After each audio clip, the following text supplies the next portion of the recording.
tous, ici et bienvenue pour cette review non spoil sur la série, enfin du moins les 3 premiers épisodes de la série Star Wars Andor, qui se concentre sur le personnage de Cassian Andor, issu de l'excellent Rogue One, qui est sans doute l'un des meilleurs films Disney Star Wars qui est sorti. Donc on va se concentrer sur ce personnage. Donc la série se déroule 5 ans avant les événements de Rogue One, et de souvenir, la saison 2 va se dérouler 2 ans avant les événements de Rogue One. Donc, qu'est-ce que j'en ai pensé de ces 3 premiers épisodes? Franchement, premières impressions, je suis assez agréablement surpris. C'était assez cool, même s'il y a quelques petits défauts qui gênent un peu, mais dans l'ensemble, c'est plutôt pas trop mal. Franchement, j'ai passé un très bon moment. Forme, en général, une grande intro, avec des épisodes qui durent à peu près 30 minutes. Parfois, on voit pas le temps passer, notamment c'est dans l'épisode 3, où forcément ça met un peu la seconde pour enfin accélérer un peu dans l'histoire. Et qu'on ait plusieurs thèmes et d'inspiration un peu de la résistance française en 1940, mais à la sauce Star Wars. Il y a aussi, avec cette petite ambiance à la Blade Runner, notamment dans l'épisode 1, où Cassian cherche un membre de sa famille d'origine dans un bordel. C'est assez impressionnant. C'est pour ça qu'il y a le côté adulte. Bon, pas pour la version porno, c'est vrai que dans le titre, ça dit comme ça. Mais c'est vraiment, on sent vraiment un thème beaucoup plus adulte comparé à Rogue One, où vraiment, là, on est vraiment dans le sérieux, et pour une fois, on nous prend pas pour des cons, quoi. C'est à croire que l'impression de sensation de magie Disney a totalement disparu. Et franchement, ça fait du bien. Il y a aussi d'autres thématiques qui rendent un peu la chose un peu plus adulte au niveau des dialogues, etc. Il y a forcément par exemple, la thématique de la lutte des classes qui fonctionne assez bien entre les ouvriers et cette sorte de milice impériale qui contrôle une bonne partie de la galaxie, parce que forcément l'Empire n'a pas forcément d'effectifs, etc.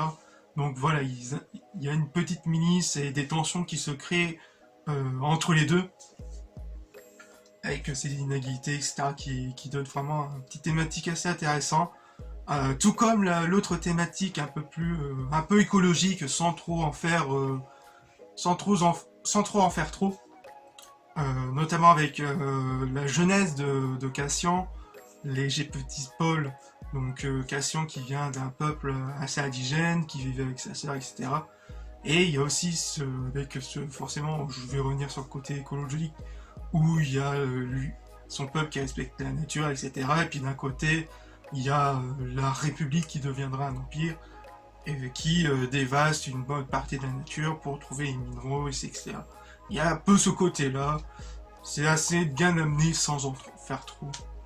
Et il y a un élément très important dans les dialogues, donc va falloir faire attention au niveau des dialogues, bien écouter, parce qu'il y a beaucoup de blabla. Ça fait une qualité et un défaut, on verra ça plus tard. Pour moi ça fait partie d'une petite qualité, dans la partie qualité, donc on va apprendre un peu plus sur les réelles motivations, et notamment un élément très important dans sa jeunesse, où on va apprendre vraiment sa réelle motivation et on va dire sa haine envers l'Empire, de ce qu'il a pu faire à sa famille d'origine, sa famille adoptive, etc. Et qui va le forger à ce qu'on connaît au moins dans le film Rogue One. Et on va apprendre aussi à sa fondation, et apprendre aussi de comment il s'est fait engager par la milice rebelle, on peut dire ça comme ça. Donc comme je l'ai dit, au niveau des dialogues, comme je l'ai dit, il y a ce point fort, il y a aussi les points faibles, malheureusement, qui parfois, par moments, ralentit un peu le rythme des épisodes, notamment dans l'épisode 2, j'ai plus ressenti ça, ce moment de ralentissement. Parfois, il se mêle un peu les passos avec des moments de flashback qui essayent de se mélanger un peu avec le moment présent, etc. Mais en quelques secondes, tu te demandes est-ce que vous allez partir en flashback ou pas. Ça peut. Je vais prendre un peu plus, par exemple, comme une voiture. Vous roulez, et d'un seul coup, ça cale. Vous redémarrez, ça cale. Voilà, c'est un peu la sensation que j'ai un peu ressentie Ça ralentit un peu vraiment le rythme et c'est un peu dommage. Et je pense que personnellement, ça aurait pu gagner en, ça aurait pu se faire en 2 épisodes. Côté réalisation, côté effets spéciaux, etc., c'est assez de très bonne qualité. Forcément, ça vient aussi de l'équipe créative de Rogue One. Et c'est un peu frustrant parce que ces mecs sont, t'as l'impression qu'ils sont encore plus créatifs que dans les autres séries qui nous ont pondu, notamment, enfin, qu'ils ont pas pondu, enfin, que eux ils ont pas pondu, mais que Disney a pondu, notamment pour Boba Fett, qui ressemble vraiment à une grosse intro pour la saison 3 de The Mandalorian, et Obi-Wan, j'en parle même pas, donc je vous laisserai les reviews ici ou quelque part et dans la description, mais j'ai l'impression qu'il y a plus de créativité dans cette série-là que dans les autres, quoi. C'est pas possible. Et que la série montre toutefois une toute autre approche de la saga Star Wars. Et ça se ressent aussi au niveau des musiques, qui est assez sympathique et qui s'éloigne un peu des compositions qu'on avait d'habitude d'entendre dans les Star Wars. C'est assez cool, c'est assez bien amené.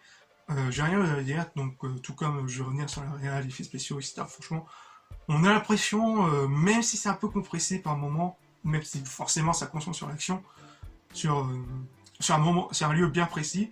Parfois il y a des moments, des panoramas qui laissent tout de même un peu respirer, et ça fait vachement du bien de voir d'autres décors, parce qu'on en avait un peu marre du sable, etc. Même si c'est assez expliqué, attention, mais ça fait vachement du bien de découvrir d'autres décors, même si c'est assez simpliste. Et puis ce petit côté Blade Runner, notamment dans le premier épisode, c'était vraiment cool. J'ai rien d'autre à dire. Donc, malgré quelques longueurs qui peuvent gêner certains, je peux tout à fait comprendre que ça peut un peu piquer du nez. mais franchement, dans l'ensemble, on apprend un peu plus sur le personnage de Cassian, sur ses motivations, sur comment il va rejoindre les rebelles, etc. Honnêtement, je suis assez surpris, assez conquis. J'ai hâte de voir comment ça va se dérouler les prochains épisodes. Forcément, je pense pas qu'on aura de l'action, franchement, un peu partout. Hein.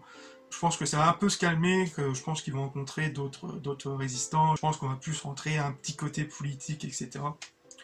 Donc on va voir comment ça va s'amener, s'ils vont refaire avec des séquences de flashback, un peu n'importe quoi. J'espère pas, car franchement, il y a vraiment un petit potentiel à faire, et c'est très prometteur. Il y a un petit goût d'originalité, on peut dire ça, il y a un truc. Voilà, c'est ça, il y a un truc à développer, il y a un truc à faire un peu comme Rogue One. J'espère, en tout cas, que ça part vraiment dans le bon sens, et franchement, agréablement surpris par cette série. Je peux que vous le recommander, si vous êtes au moins curieux sur le passé de Rogue One, etc., sur Cassian Andor, qui est avec ce développement de personnage qui est un peu plus intéressant. Voilà, la review est finie, j'espère qu'elle vous aura plu. N'hésitez pas à liker, à partager, à donner votre avis de ce que vous en avez pensé de la série, enfin des 3 premiers épisodes en général. Et on se retrouve bien sûr pour la review finale de cette série, mais aussi pour House of the Dragon. Et je ne pense pas faire les anneaux de pouvoir, vu comment ça c'est bien parti pour l'épisode 5. Bref, je vous laisse et on se retrouve pour de futures vidéos.